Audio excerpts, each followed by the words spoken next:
Good morning, and welcome to session two of this series, Marketing the Maritimes, Creating and Implement Your Digital Marketing Plan for 2025. Session two, we're going to focus on the promotion period.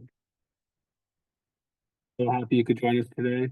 Session one is available online on our webinar series, tourismns.ca/webinar series. We're also going to have it available in Digiport and on YouTube. If you have any questions throughout the webinar, I know some of you sent them ahead beforehand, and thank you very much. If you have any questions throughout the webinar, please don't hesitate to put them in the Q&A at the bottom. These discussions are always moved forward by great questions, so please, we encourage that. And any links and resources we speak about during the webinar will ensure that we share it after the fact, so it will allow you to stay present in the moment and not kind of check out different softwares and go down that rabbit hole. So this will allow you to focus. We'll share any software or any links after the fact. And if you have any questions throughout, if a question pops up later today or tomorrow, we really would encourage you to contact us or Liam, and we'll make sure we get the answer to you. I hope you join us today through Digiport. Digiport is a one-stop shop for tourism operators in Nova Scotia. It offers access to expert care, such as interactive services, educational opportunities, where we launch our programming. We have videos. There's over 100 tip sheets on different areas of opportunity, where you can also book a one-on-one session with a digital service provider of in any area you're having trouble with. So I hope you join us through Digiport. If you didn't, the website is nsdigiport.ca. Check it out. If you have any questions on it, let us know. And I'd like to now welcome Liam Taylor from SME Solutions. Liam has over 20 years experience managing all facets of emerging and existing business concepts from start to creation. Skill set includes the business market development, concept, product development, training, mentoring, marketing, and promotion. Above the market expertise, Liam specializes in integrating online web strategy with traditional marketing and business management. In today's marketplace, there's so much software, there's so many different digital strategies. It's really important to make sure you talk to a digital expert like Liam. He's presented at Digital Days and at previous webinars, so I'm so happy that Liam's joining us today to expel some of his wisdom and again, ask questions along the way. And Liam, take it away, and welcome you to share your screen. Thank you very much, Nick. Let me share my screen.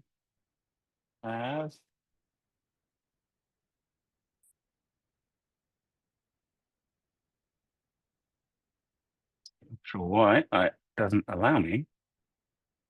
Share screen, there we are. Okay. Working. I hope everyone can see me. I have my Q&A window open on another screen here. So if you do have any questions during this presentation, don't hesitate to pop in the Q&A and we will address them either at the end when we have a little time or during the presentation if it's the right time to do that. So welcome to the second in a three-part session that's going to walk you through reviewing, planning, and implementing your 2025 digital marketing plan. And we're going to be using what's known as the digital marketing pyramid.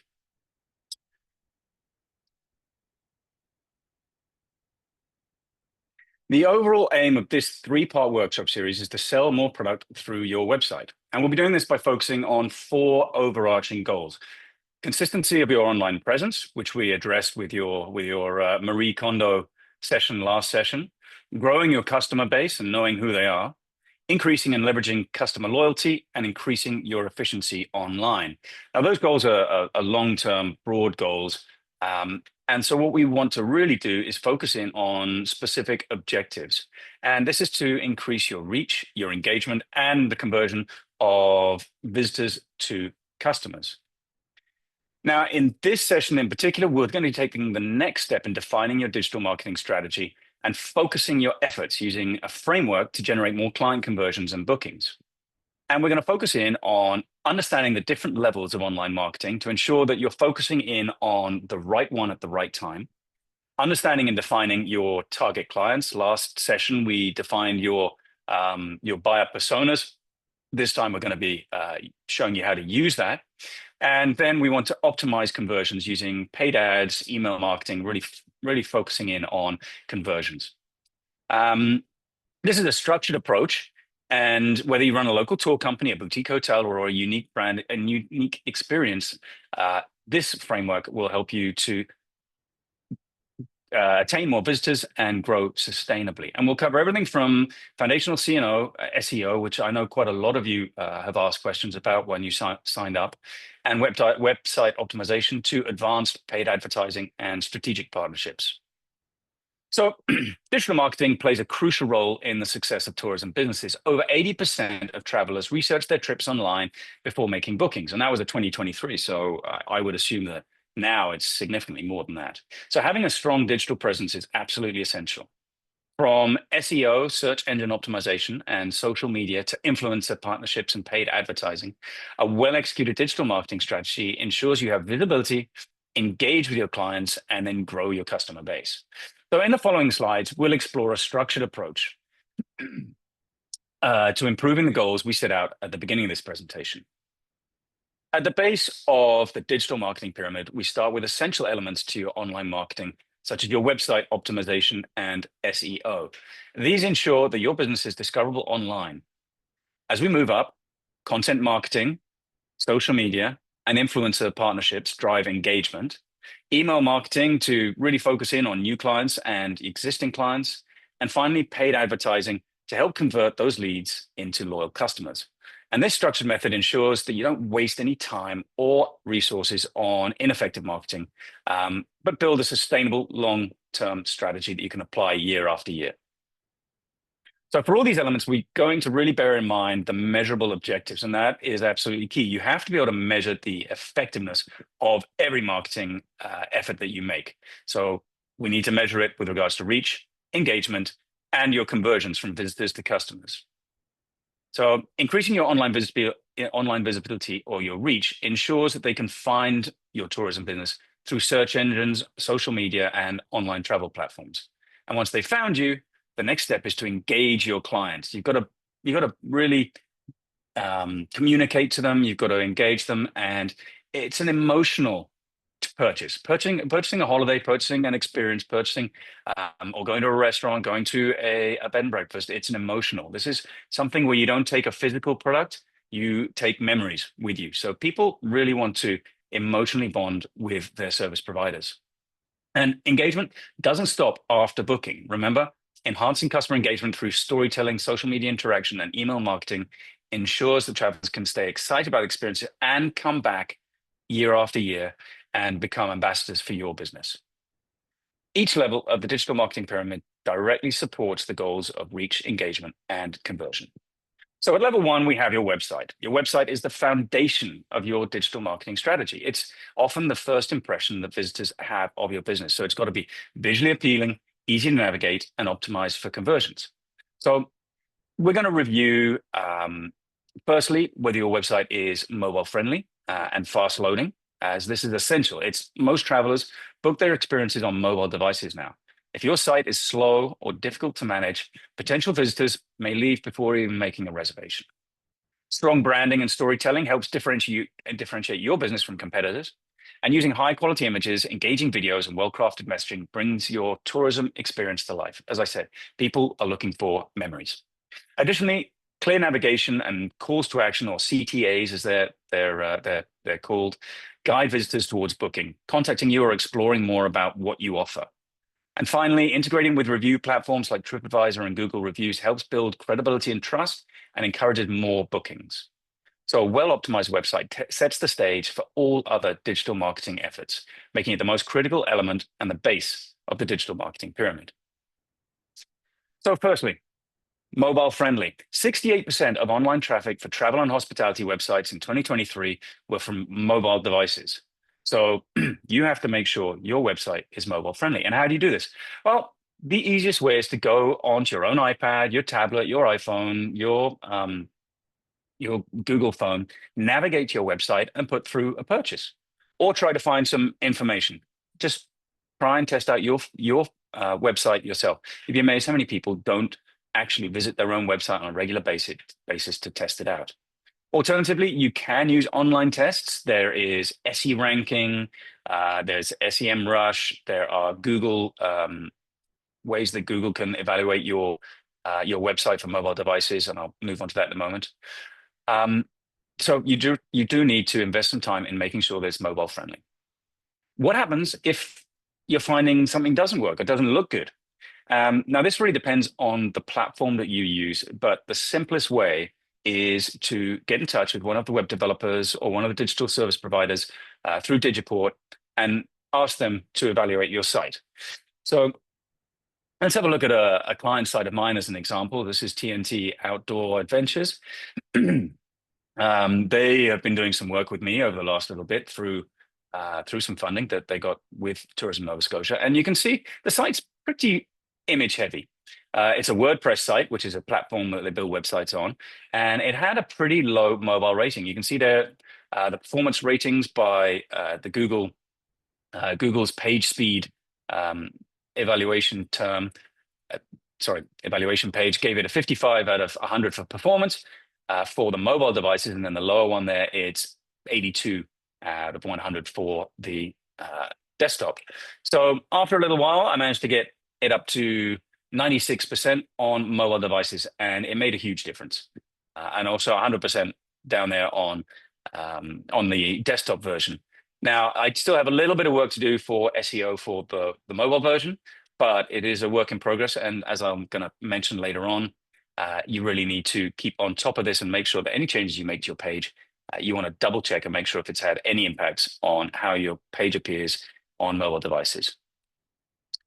So once you've made sure that your site is mobile friendly, you need to really create a strong branding, storytelling approach to differentiate you from your competitors.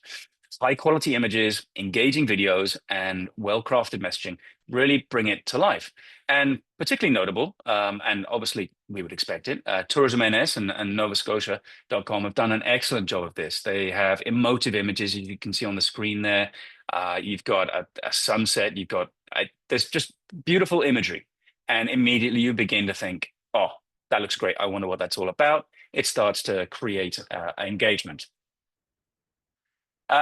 You need to have clear navigation on your website and clear calls to action, so that when your visitor visits your website, they know exactly where to go and what to do. So booking, contacting you, or exploring more. Now, I do quite like Cape Breton Island's website. It's very clear. You have things to do, places to go, accommodations, trip ideas, and then the hero section there in the middle with find your something, which intrigues you. So you're going to click on that and you'll be able to search for your experience on Cape Breton Island. And here is another example where the call to action is clear, making sure your calls to action are clear on your website. There are two buttons, bright orange, one in the hero area and one sticky one that stays at the top of the screen in the menu. There, so that when you scroll, it's always there. Book now. This is from the Elysian Bed and Breakfast in Lunenburg, obviously close to home for me, but a nice example of exactly what you need to do with your call to actions. And your website reviews, making sure that you're signed up and integrating with review platforms, TripAdvisor, Google Reviews, making sure your Google Business account is up to date so that people can leave reviews for your business. And it builds credibility, it builds trust with your clients, and it encourages more bookings. So this, again, I'm using Elysian Bed and Breakfast in Lunenburg as an example, and they really do a fantastic job on ensuring their reviews are present throughout their website. You can see some here. This is a significant one, a home away from home, a perfect stay, with all my needs anticipated. They even posted on their website a thank you to their clients for all their reviews because they got a recognition of excellence in 2022. So once you've got your review site set up, people need to be able to see and gain confidence in your website. Now let's move on to a question that comes up a lot. People always ask about SEO, search engine optimization. And with regards to your website, it is absolutely key. And it's key to ensuring that your site appears when potential clients are looking for your services.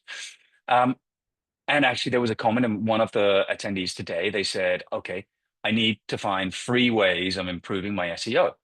And people forget that search engine optimization, although it is free, it is a massive investment in time. And it should be reviewed frequently and evaluated and changed up.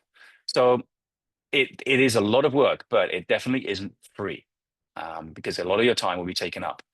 So SEO is the act of producing content and optimizing your web presence to perform well in search engine rankings, often referred to as natural, organic, or earned results.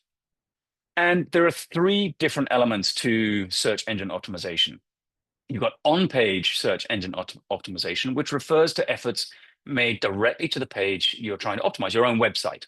So improving its content, making it very easy to read, making it nice and clear, adding keywords within the text on your website so that when Google is looking, or when people are using Google to look, they can find your website through your on-page search engine optimization.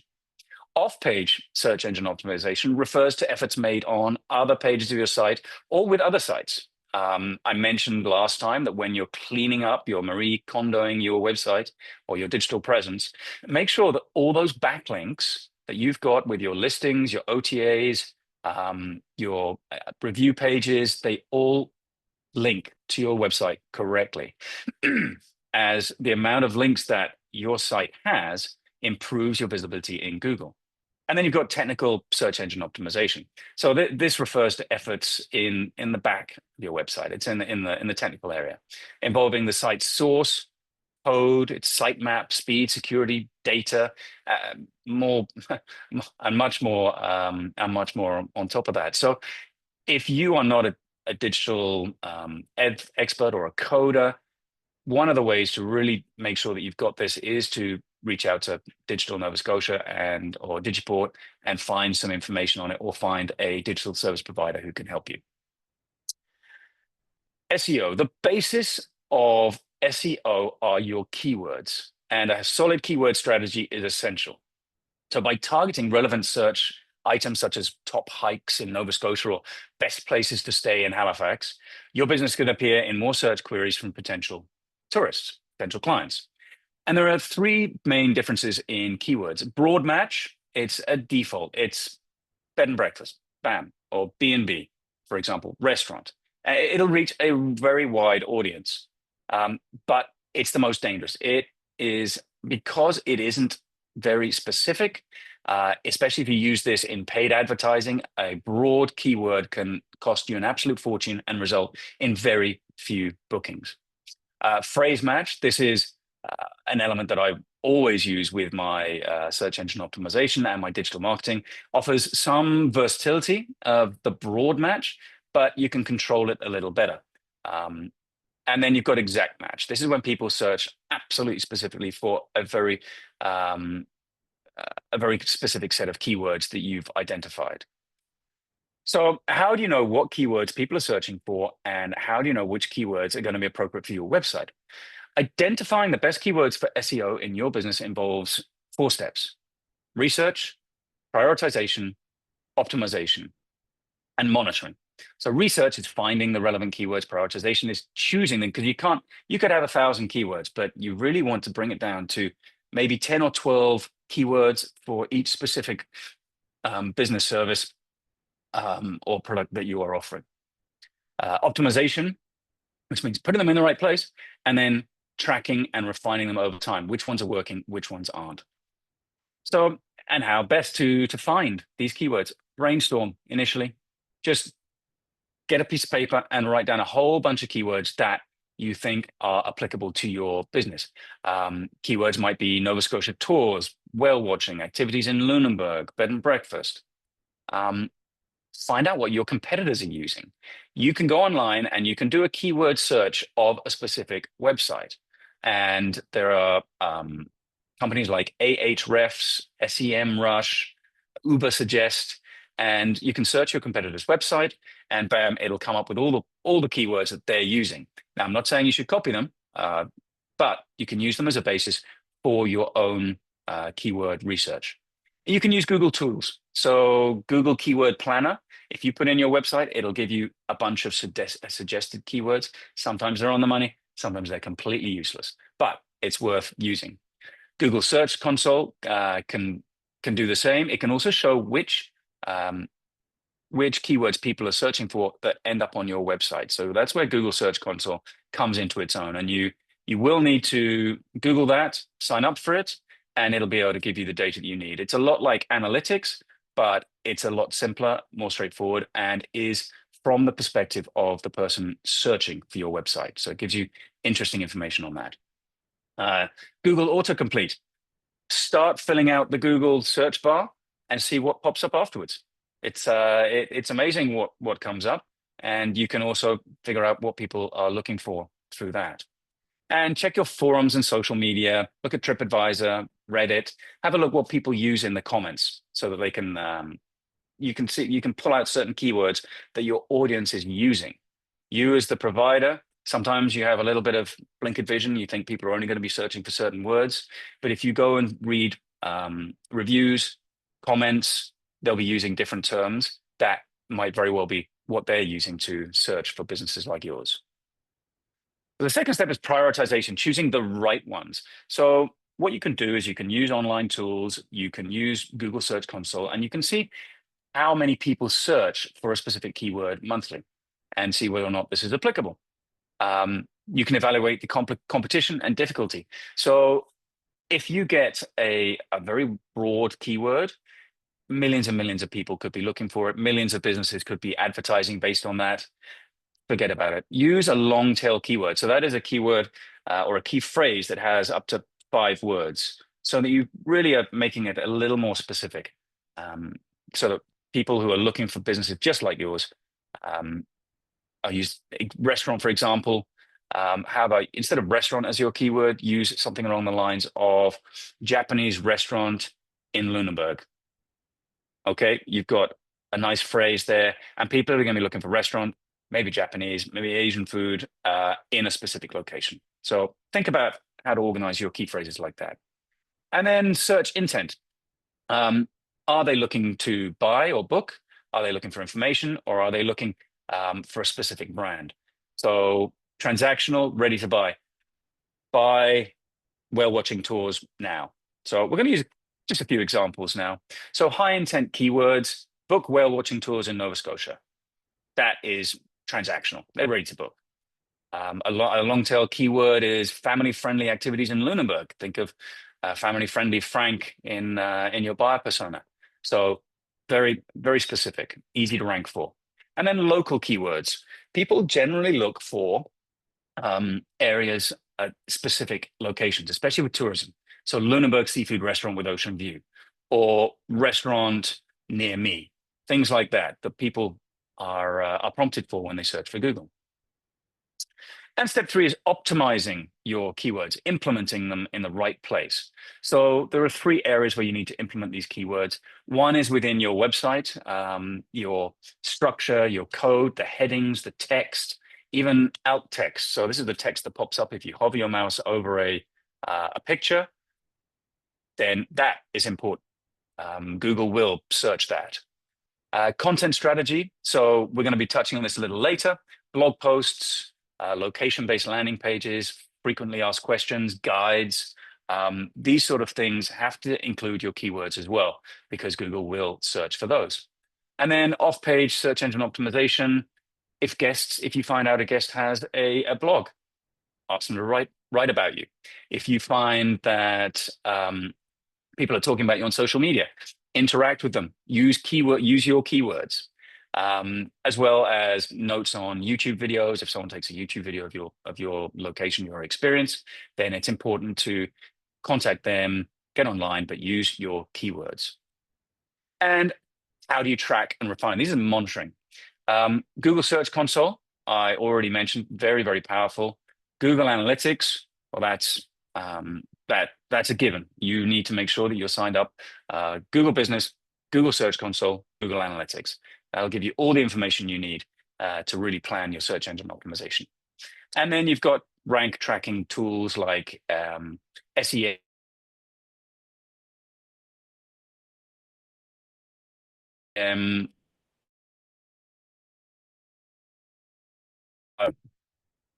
So moving on to level 2, content marketing. Content marketing is an essential part of digital marketing for tourism businesses. By creating engaging, informative, and visually appealing content, you can attract potential visitors and keep them excited about your offerings. One of the best ways of doing this is through blog posts, articles such as top 5 must-see attractions in Nova Scotia or best coastal hikes in Nova Scotia. These are informative content marketing that you can include on your website, and it'll help your website rank in search results and provide valuable information to your travelers. You can also use these blogs, these ideas, as the basis for social media posts and other promotions. One page that does a great job of this is River Ridge Lodge in Martins River, and which is down on the South Shore. And you can see here they've got a list of blog posts under the Explore menu on their website. Going into the Lunenburg Things to Do post, I found that they've done a drone video of Lunenburg, which brings me on to the next element of content marketing after blog posts: videos. Videos and virtual tours. They offer an immersive experience. They really help potential visitors get a feel for the destination before they arrive. A well-produced video showcasing whale watching, scenic drives, cultural events. It can be a powerful tool to capture the interest of your clients. Now, I've gone back to the Elysian Bed and Breakfast in Lunenburg for this example. They're not clients of mine. They're not paying me for this. They do have a great video on here. However, this video, it does look like it was shot by a client.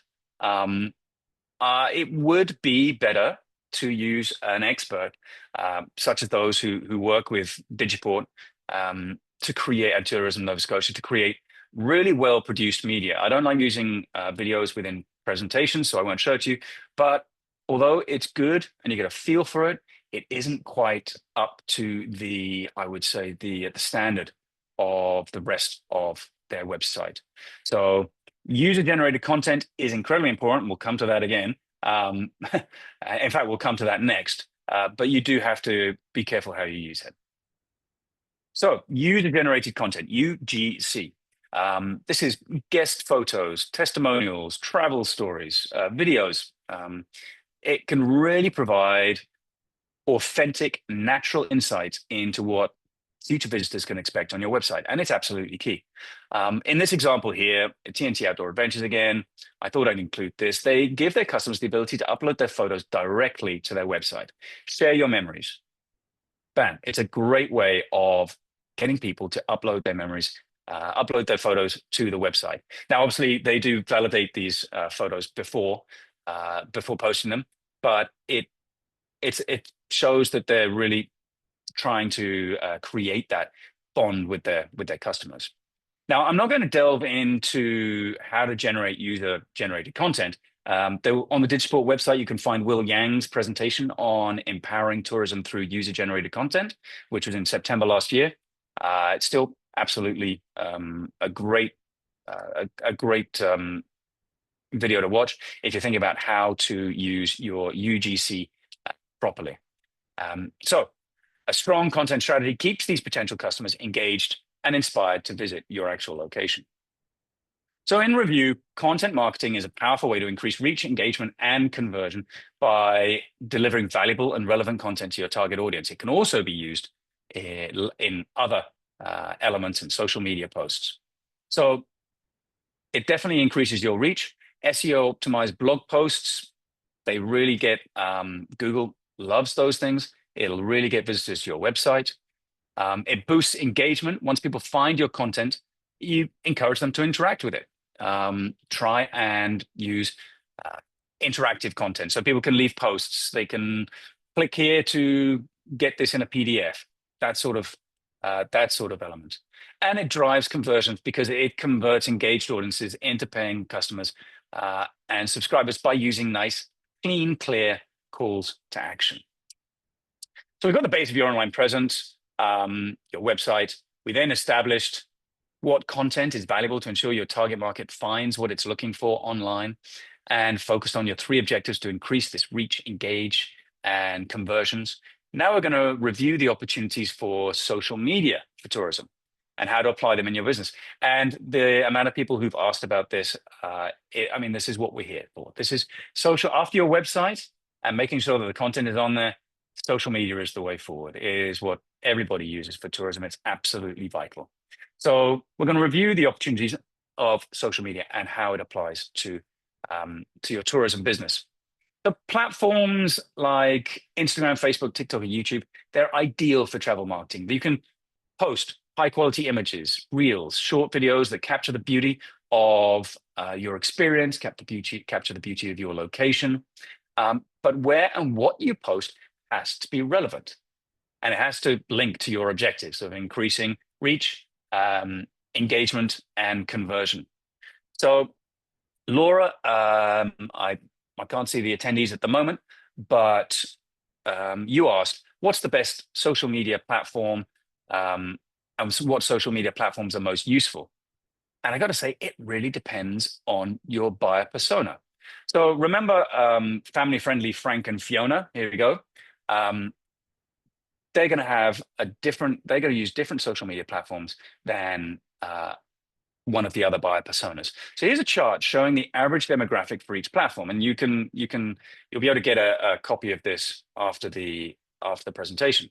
But there's no point marketing to a 45-year-old on Snapchat or TikTok. There's no point. It says here, TikTok's main target market is between 10 and 19 years old and is 60% female. So think about, there is no perfect social media platform.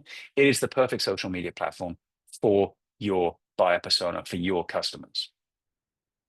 And to maximize the impact, businesses really should follow best practices and maintain a consistent social media posting schedule, like this one that I'm showing you here.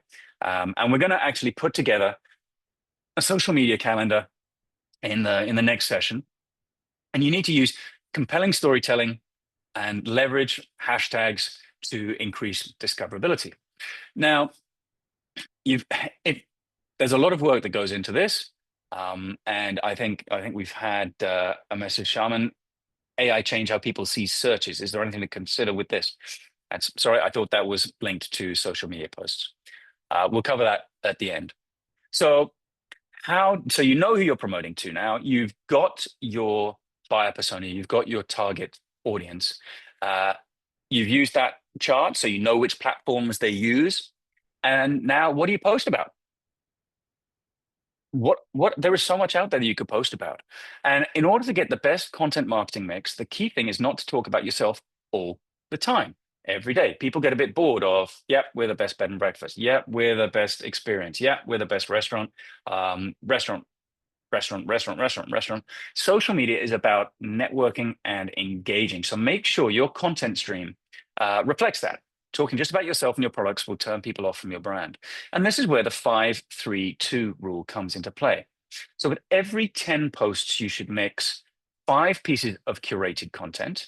And this is content from other sources that's relevant to your audience that you're just sharing. But it should also be connected to specific topics based around your business. 3 pieces of created content. So this is content you've created that's specifically relevant to your audience. 2 pieces of personal content. And this is where social media really comes into its own, because this should be your content that gives your brand, gives your experience, gives your business a human touch. It can be fun or entertaining, some examples, some personal statements, a little bit of behind the scenes. And in the next slide, I'll give you some examples of post types. So using your target demographic, your buyer persona, you should be able to plan out your social media posts. And you don't have to do it alone. There are digital social media experts available. And failing that, you could use AI, which I was talking to the team here. And it's incredible what you can do now. But it's key not to see it as the be-all and end-all. You still have to do the hard work before you use AI, and then just use AI as an idea generator. Please don't use AI as the be-all and end-all. Saying that, here is a social media calendar I created with the help of AI for a Lunenburg-based tourism business targeting adventurous 45 to 55-year-olds. And I requested that it create it using the 5-3-2 rule. So that's 5 curated posts, 3 created posts, and 2 personal posts. So for example, Monday I curated tourism Nova Scotia video, kayaking in Mahone Bay. Then we've got another curated post, best seafood spots on the South Shore. So these are just posts that you're sharing. Then you've got a personal post. So this is your guide, prepping gear at sunrise. So you're an experienced company, prepping your gear lets people emotionally bond with your site. Then you've got another curated, which is coastal wildlife in Nova Scotia from Canadian Geographic. And another example one, another personal reel, a morning ritual, coffee, and then check the tides, plan the trip. So AI can give you some ideas. And you can engage with your viewers in real time. Engagement is absolutely key. Within social media, if people don't receive a response within a couple of minutes, they start getting frustrated. So trying to encourage engagement is great, but you've got to be on it as well. Encouraging interaction with your customers through polls, question and answer sessions, contests, live videos, it helps build a community. And featuring guest content, as I mentioned, user-generated content, really enhances that as well and makes you look like you're really in touch with your clients, which I'm sure you are. And there are 5 key strategies to engagement. Run contests and giveaways. You can share user-generated content. You can ask questions, encourage conversation and participation. You can have educational posts, so how-to guides, industry insights, pro tips on certain elements. Provide value to your social media viewers by teaching them something new. And then behind the scenes, this is the content that offers a glimpse into your culture.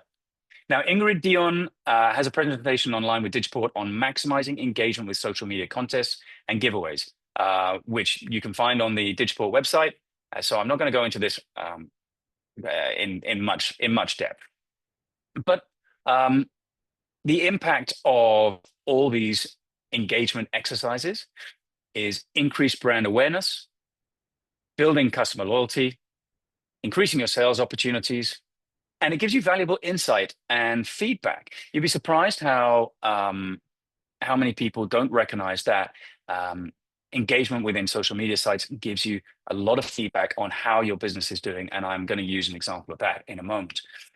Kate from Dartmouth, you asked when you signed up for this webinar, how would you suggest getting more engagement on social media from an older clientele? Well, you need to identify what sparks joy. Remember Marie Kondo, what sparks joy for your customer, that demographic.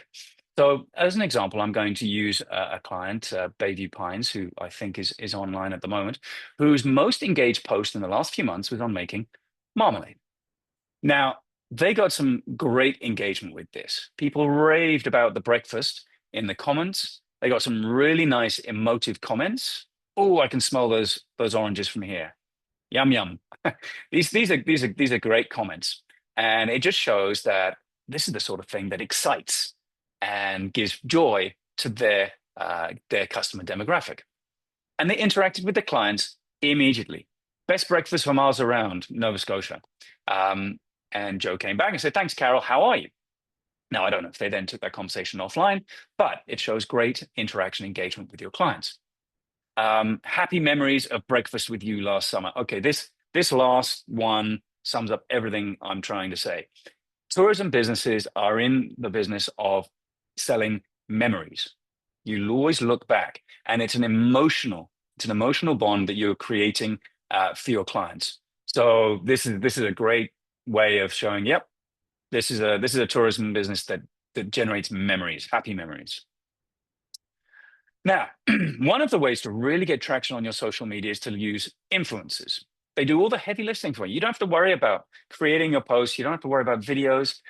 You can leverage their fan base and their followers to promote your business. Partnering with these tourism-based influencers allows businesses to reach a much wider audience. By collaborating with influencers who align with your brand, you can showcase authentic experiences and inspire your potential visitors. There are a huge amount of influencers here in Nova Scotia. And a number of them have already done work with Tourism Nova Scotia, such as Davey and Sky here. We're a creative couple that brings an honest, fun, and bright insight into our adventurous lives. Yeah, that's what I want to be. Brent and Sarah, Canadian travel media and content strategies. And Sarah and Daleen and Pete Heck of Pete Heck of Hectic Travels, which is a great play on names, who did an excellent review of their visit to Cape Breton in 2023. With the right influencer partnership and user-generated content strategy, your business can build credibility, increase reach, and inspire more travelers to explore Nova Scotia and use your business. So that hits your reach, engagement, and your conversions. And there are a number of reasons why using influencer can be a good investment, and it can align with the objectives of increasing your reach, engagement, and conversions. So stunning visuals, a very targeted audience. They build trust and authenticity. They create an experience. They're storytelling, which is an emotional practice, and people can really bond with that emotionally. Cost-effective promotions, they're not expensive, and they could create a lot of value for your business and boost visibility and SEO. And I'll come to that question. So I just saw another question, Q&A one, and it can create a bit of buzz, a bit of excitement. So it increases your reach and increases your engagement. Your conversions, that's kind of up to your website. So the working with influencers can really be very cost effective. So we covered your website, your content, how to use social media and influencers. And we're now going to narrow our target down even more and look at email marketing. Email marketing is one of the most effective tools for tourism businesses. It allows you to control everything. You are communicating directly with personalized communication with potential clients and your returning clients. And there are 3 stages to a successful email marketing strategy. Firstly, lead generation. Okay, you've got to collect these email addresses. Website pop-ups, social media sign-ups, special promotions. They're there to ensure you can build a valuable customer base and your existing customers. If people come and visit you, try and capture that email address every opportunity. I mean, be careful about it. Don't really push too hard, but make sure that there is the opportunity for these clients to leave their email addresses at every turn. Getting people to sign up for your mailing list, it's all about offering them something valuable in exchange for their email. So for a tourism company, let's use a Lunenburg, for example, you've got a ton of great angles to get people to sign up. So some strategies, free local guide, an exclusive discount, itinerary ideas, packing checklist, or a contest. Just some strategies to get people to sign up. And you can do that by social media. You can do that on your website. You can even do it by encouraging people to share and use them as ambassadors for your company. And with email marketing, there are 4 must-have components to include. A call to action. This is a nice, clean, crisp statement, and this is for lead generation. Don't make them work for it. You need a landing page. So sorry, I'm going to use novascotia.com here. So this is a call to action, an example of call to action. Nice big sign up button there. After they've signed up, takes you to a landing page where they'd be brought and asked to put in all their information. Don't ask for too much. Geographical information is key. Obviously their name and their email address. The ability, a nice tick box to allow them to sign up to your mailing lists. And then a kickback email, a thank you page, giving them an idea of what it is that they're going to be getting. And then afterwards, you'll be getting an email confirming that they've subscribed and embellishing a little bit more. Maybe this is where you're going to introduce your competition. Maybe this is where you're going to say, thank you for signing up. Here's your 10% voucher. So once you have your email list, or even as you're getting started, you should segment this list. It's absolutely key to targeted marketing. So segment your list if you can, according to the buyer personas you've identified in the previous presentation.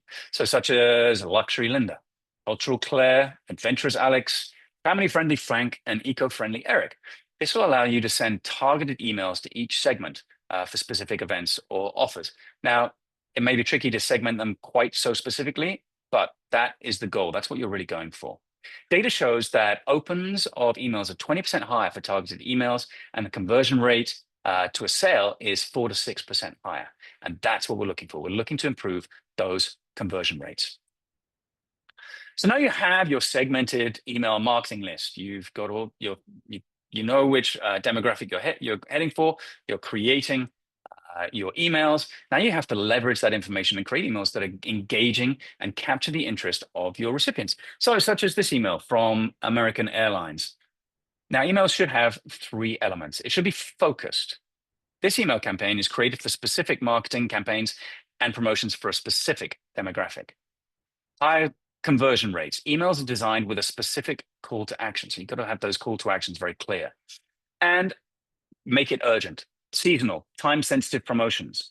Emails are perfect for this, but it also gives people a sense of urgency. I actually received an email from Air Canada the other day saying, book now for, within these 2 dates, for travel within these dates. And I was like, oh, I'm within this first date and I want to travel within those dates. So I go online and of course it's only within Canada, which is a great great destination, don't get me wrong, but I was looking to go over to Europe. So let's review this email that we've got on the screen here in the context of those 3 elements. The focus marketing, high conversion rates, calls to actions, and seasonal promotions. So focused, bam, beach. It's mentioned 4 times, and the image is of a beach. So this is definitely going for people who like beaches. I guarantee that American Airlines has that information within that customer profile. Conversions, click calls to action. You've got search vacations there on the bottom. Call to action, nice and clear. And then you've got a seasonal promotion. Travel before 31st of August. In this case, it was 2019. But it's still very valid now. Make sure that you give a sense of urgency to your email. And in the final session next week, we'll be reviewing how to coordinate your mailing strategy with the customer buying journey. So we've covered your website, your content, how to use social media, email marketing, and we're now going to focus in a little bit on cost per click advertising processes. So the key to cost-effective use of CPC marketing, cost per click marketing, is to focus on 3 elements: keywords, your customer demographic, your buyer persona, and the call to action. What are you asking them to do? And I'm going to run through those 3 elements with the 2 primary cost per click businesses that are most relevant to tourism. So search engine marketing and social media marketing, which is Google Ads, search engine marketing, or Facebook Meta Ads, social media marketing. I could talk about TikTok, but I think I'm just going to focus on these 2 for now. And what is the difference between those 2? The key difference is that people are actively searching for something with Google AdWords, and with Meta, the adverts are passively presented to people based on their behavior. So you are searching for something in Google, up come the ads based on what you're searching for. Facebook,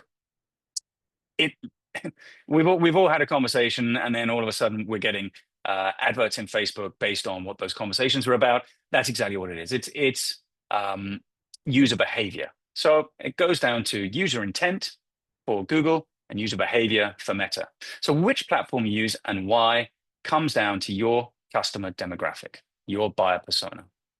And setting up Google Ads and Meta Ads is a whole other presentation. In fact, I think I did 2 or 3 presentations on this, and I do have a step-by-step guide that I can share with you if you require.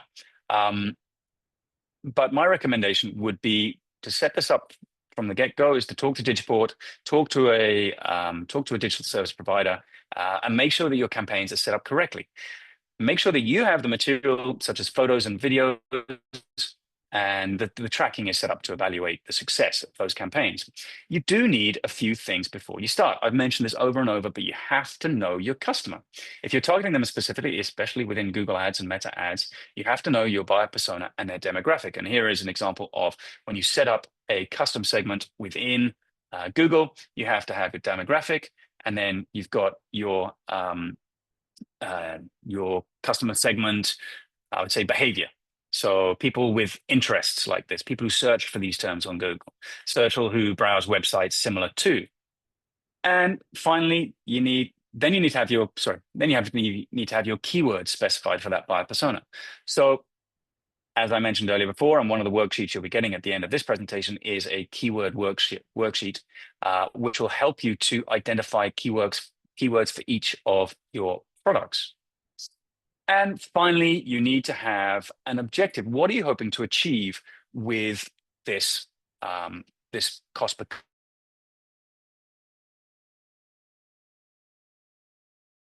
click? This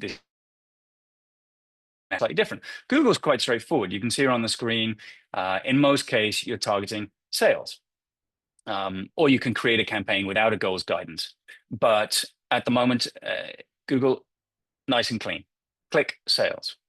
Whereas campaign objectives for Meta are a bit different. They are based around the customer buying journey, which is something that we're going to go into more detail in the next session. But you have three options: awareness, consideration, and conversion. Dreaming, planning, and booking with regards to a tourism application. So, which leads us into what we're going to be discussing in our next session, which will help you to understand your customer's buying journey and create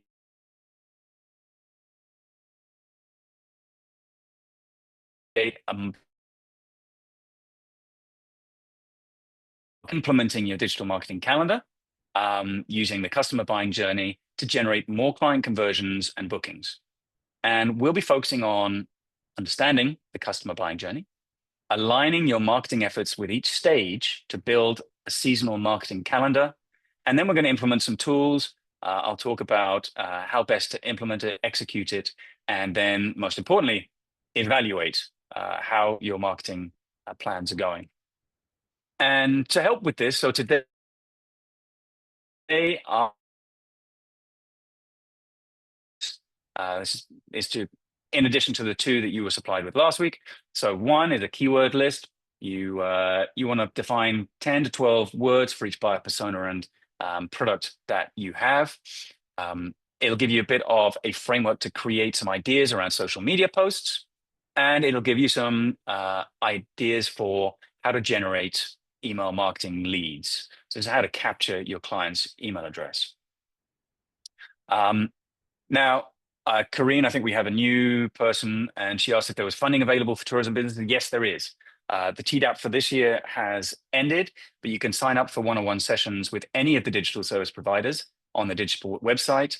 And because you've attended these seminars, that will be paid for by Tourism Nova Scotia.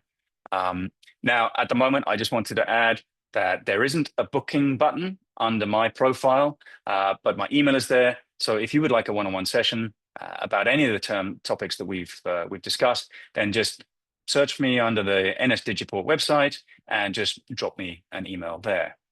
And now I believe we have some questions. We've got a couple of minutes left.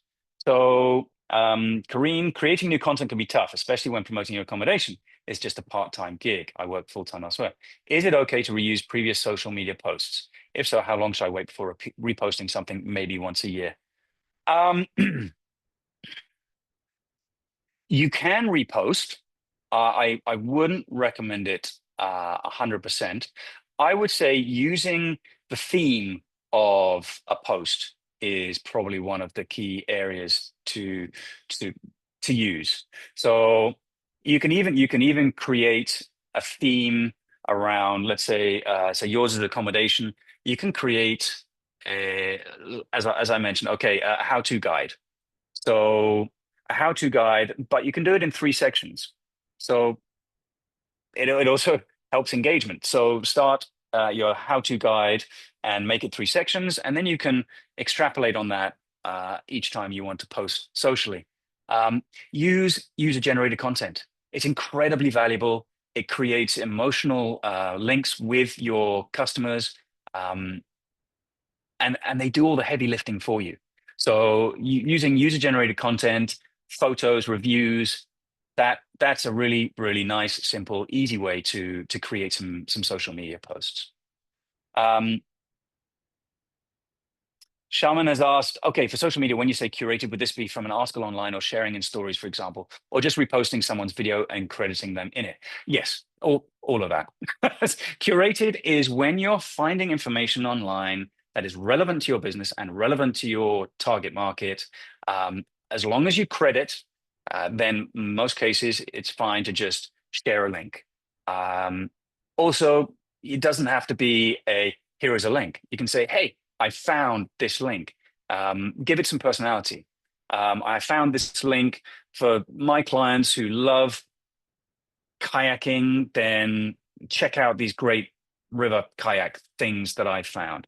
For my clients who are interested in marmalade, for example, I found this great recipe online. So that's really what I mean by curated content. It can be anything that you share, you can adapt. But yes, always reference. Otherwise, you might get yourself in trouble. Okay. How does AI change how people see searches? Is there anything to consider with this? Yes. Now, when people are searching online, they are using AI to do so. Google, I don't know if Google is going to end up being defunct in a few years, and people just use AI tools as a solutions provider. So whereby people search on Google for specific terms, AI they search for entire, I would say, they would search for entire experiences. So, but it still pulls all the data from Google. When I think we're going to have quite a conversation in the next session on AI and generating content, but I would suggest that for the moment, just understand that your search engine optimization will be as valuable in AI as it is in Google. So your key is to understanding your target market, defining your keywords by the services that you're offering or the products that you're selling, and ensuring that those keywords are used within your website in a way that optimizes your Google presence. Any other questions? No, I think that's it. So again, if anyone has any questions, please touch base with anyone of the team, NS Digiport or Tourism Nova Scotia, and I hope to see you all next week. Yeah, thank you so much, Liam. That's great. A lot of great questions, and I know we have some takeaways that we have to follow up with people.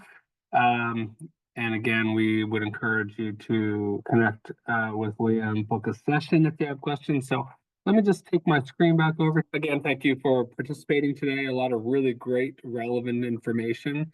I think that Liam presents it in a really approachable way, so that's wonderful.